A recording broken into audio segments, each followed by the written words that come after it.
शिक्षण क्षेत्रातून मोठी बातमी आहे। नाशिक जिल्ह्याच्या कळवण आणि सुरगाणा तालुक्यातील आश्रमशाळांमध्ये पुरेसे शिक्षक आणि कर्मचारी नाहीत, विद्यार्थ्यांना सुविधा नाहीत। यामुळे संतप्त झालेल्या पालकांनी आश्रमशाळांना कुलूप ठोकण्याची मोहीम सुरू केली आहे। कळवण आणि सुरगाणा तालुक्यातल्या शासकीय आश्रमशाळांमध्ये शिक्षक आणि इतर कर्मचाऱ्यांची कमतरता असल्यामुळे पालक आणि शालेय समित्यांनी संताप व्यक्त करत शाळांना कुलूप ठोकण्याची मोहीम सुरू केली आहे। 31 जुलै रोजी दळवट, चनकापूर, खिराड व मोहनदरी येथील शाळांमध्ये पालकांनी आपल्या मुलांना घरी नेत ह्या शाळा बंद पाडल्या आहेत। या घटनेची पार्श्वभूमीला 28 जुलै रोजी झालेलं आंदोलन ही कारणीभूत ठरलंय।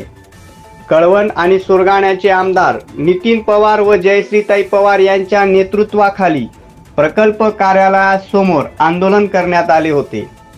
शिक्षक भरती होईपर्यंत शाळा बंद ठेवण्याचे आव्हान। यामुळे कळवण आणि सुरगाणा तालुक्यातील आश्रमशाळांना कुलूप ठोकण्याची मोहीम पालकांकडून सुरू झाली आहे। शासन आणि प्रशासनानं पालकांच्या मागण्यांकडे जर लक्ष दिलं नाही तर विद्यार्थ्यांच्या न्याय व हक्कासाठी हे पालक नाशिक जिल्ह्यात आंदोलन छेडणार असल्याची माहिती मिळत आहे। प्रखर न्यूजसाठी कळवणहून दीपक बागुल।